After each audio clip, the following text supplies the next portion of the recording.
اللہم صلی علی سیدنا محمد اللہم صلی علی سیدنا محمد۔ تارک گفٹ سینٹر بریڈ فوڈ کی ایک واحد شاپ جہاں سے آپ کو نعتیں، قوالیاں اور علماء کی تقاریر پر پرانی سے پرانی اور نئی سے نئی audio cassette, video cassette, audio C D, D V D ہر وقت مل سکتی ہے۔ لائیو نعتوں کی اور تقاریر کی محفلوں کی ریکارڈنگ آپ کو مل سکتی ہے۔ اس کے علاوہ عطر، ٹوپیاں، جبے، جلباب اور اسلامی استعمال کی متعلقہ اشیاء سستے داموں مل سکتی ہے۔ نام یاد رکھیں، Tariq gift centre, 12 Carlisle road, Bradford 8۔ Telephone 01274 775 721، mobile 07931 587 694۔ Tariq Gift Center, your one-stop Islamic shop, 12 Carlisle Road, Bradford, BD8 8AD. Telephone 01274 775721 and mobile 07931 587 694 and our website www.tariqgiftcenter.com.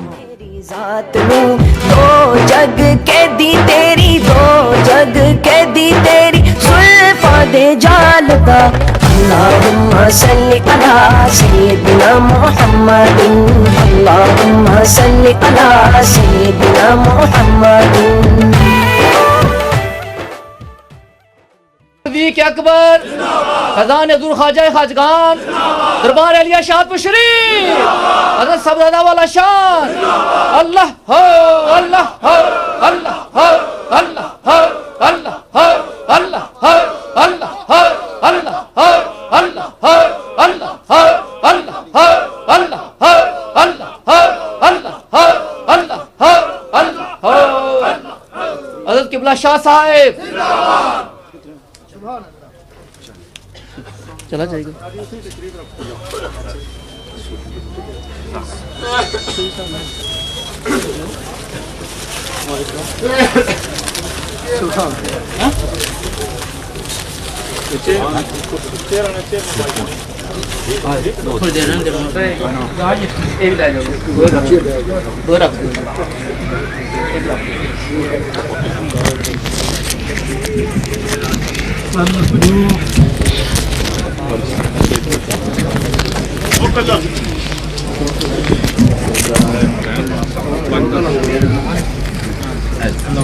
چلے جانا ہے قاری صاحب نے بلیک برنی ہے، پریسٹنی ہے۔ اچھا اس جو آخری دن ہے نا، اچھا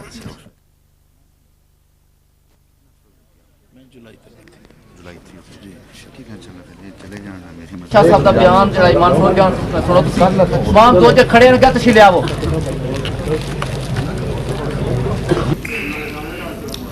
بسم اللہ الرحمن الرحیم، رب اشرح لی صدری ویسر لی امری واحلل عقدۃ من لسانی یفقہوا قولی۔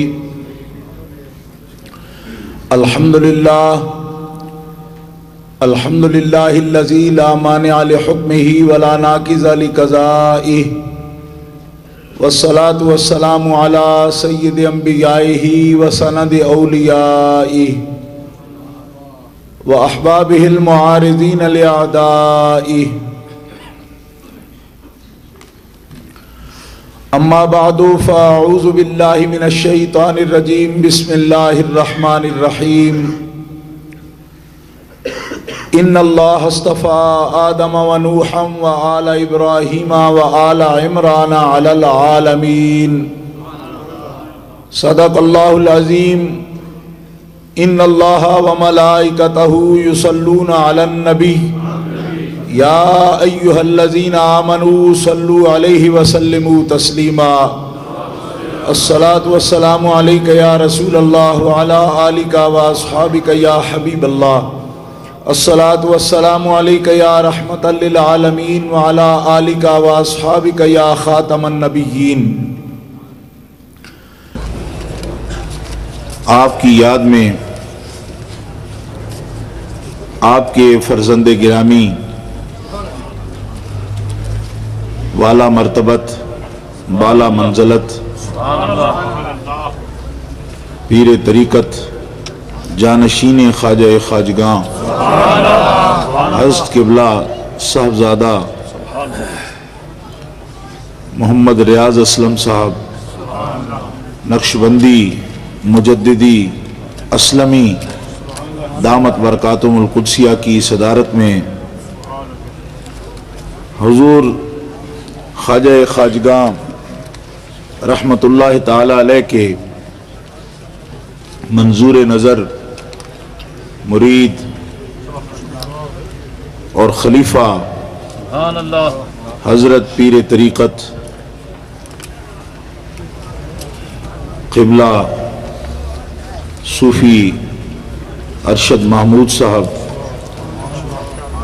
نقشبندی مجددی اسلمی دامت برکاتہم العالیہ کے زیر انتظام انعقاد پذیر ہے، اور آپ محفل کی ابتدا سے جشن میلاد النبی کے سلسلہ میں حضور سید الاولین والآخرین قائد المرسلین سید الانبیاء والمرسلین حضرت امام الانبیاء جناب محمد مصطفیٰ صلی اللہ تعالی علیہ وآلہ وصحبہ وبارک وسلم کے ولادت طیبہ کے پرعظمت جلوس میں آپ حضرات نے شرکت کی، اور آج اس محفل مبارکہ میں آپ اس کے انوار و تجلیات سے اپنے قلوب اور اپنے اذہان کو روشن و منور فرما رہے ہیں۔ میری دعا ہے کہ اللہ تبارک و تعالی خواجگان نقشبند کا صدقہ حضرت قبلہ صوفی ارشد محمود صاحب دامت برکاتہم العالیہ کے اس حسن انتظام اور حسن عقیدت کو قبولیت کا شرف عطا فرمائے۔ محترم حضرات، ہمارے آقا و مولا سید الانبیاء تمام نبیوں کے سردار ہیں، اللہ کے تمام رسولوں کے قائد ہیں، اللہ تعالیٰ کی ساری مخلوق میں حضور نبی کریم علیہ السلام سب سے افضل ہیں۔ حضور نبی مکرم علیہ السلام کے اذکار پاک کو، آپ کے ذکر جمیل کو اللہ تبارک و تعالیٰ نے وہ وسعت عطا فرمائی ہے کہ قرآن مقدس میں اللہ تعالیٰ جل شانہ نے ارشاد فرمایا، قُلْ لَوْ كَانَ الْبَحْرُ مِدَادًا لِكَلِمَاتِ رَبِّي لَنَفِدَ الْبَحْرُ قَبْلَ أَن تَنْفَدَ كَلِمَاتُ رَبِّي وَلَوْ جِئْنَا بِمِثْلِهِ مَدَدًا، کہ اگر کائنات کے سارے سمندر سیاہی بن جائیں اور اللہ کے کلمات کی تعریف اس سے لکھی جائے تو تمام سمندروں کی سیاہی ختم ہو جائے گی، لیکن کلمات اللہ کی تعریف ختم نہیں ہوگی۔ مفسرین فرماتے ہیں کہ اگر اس سے کلمات اللہ سے یا اللہ کے کلمات سے مراد قرآن پاک ہو یا تورات ہو، زبور ہو، انجیل ہو، وہ مقدس کتابیں ہوں جو اللہ تعالیٰ نے اپنے نبیوں اور رسولوں پر نازل فرمائی ہیں، تو سمندر کیا، وہ تو چند دواتیں سیاہی کی، چند پڑیاں جب پانی میں گھولی جاتی ہیں اور اس سے لکھنا شروع کرتے ہیں تو 30 پارے قرآن پاک تو چند دواتوں سے لکھا جاتا ہے۔ یہ دعویٰ کہاں تک درست ہوگا؟ بس سارے سمندر سیاہی بن جائیں تو وہ کلمہ ختم نہیں ہوتا۔ معلوم ہوا کہ اس کلمے سے مراد قرآن پاک نہیں ہے، کیونکہ قرآن پاک تو تھوڑی سی سیاہی سے مکمل ہوتا ہوا ہم نے دیکھا ہے۔ وہ کون سا کلمہ ہے کہ جو ایک کلمہ بھی پورا نہیں ہو سکتا اور سمندروں کی سیاہی ختم ہو جاتی ہے؟ یہ قابل غور بات ہے۔ تورات بھی لکھی ہوئی نظر آتی ہے، زبور بھی لکھی ہوئی موجود ہے کسی نہ کسی شکل میں، انجیل بھی موجود ہے، تو کوئی سیاہی ایسی ہے اس سے وہ لکھی گئی، قرآن پاک لکھا جاتا ہے تو ہمارے سامنے لکھتے ہیں کاتب، وہ تھوڑی سیاہی سے ختم ہو جاتے ہیں۔ اگر یہی کلمات مراد ہیں تو اس کے لیے یہ دعویٰ کرنے کی ضرورت نہ تھی کہ سارے سمندر ختم ہو جائیں، ہمارے کلمے ختم نہ ہوں۔ تو اب آپ کو اس پر توجہ دینی پڑے گی کہ وہ کلمات اللہ کیا ہے۔ اللہ تعالیٰ فرماتا ہے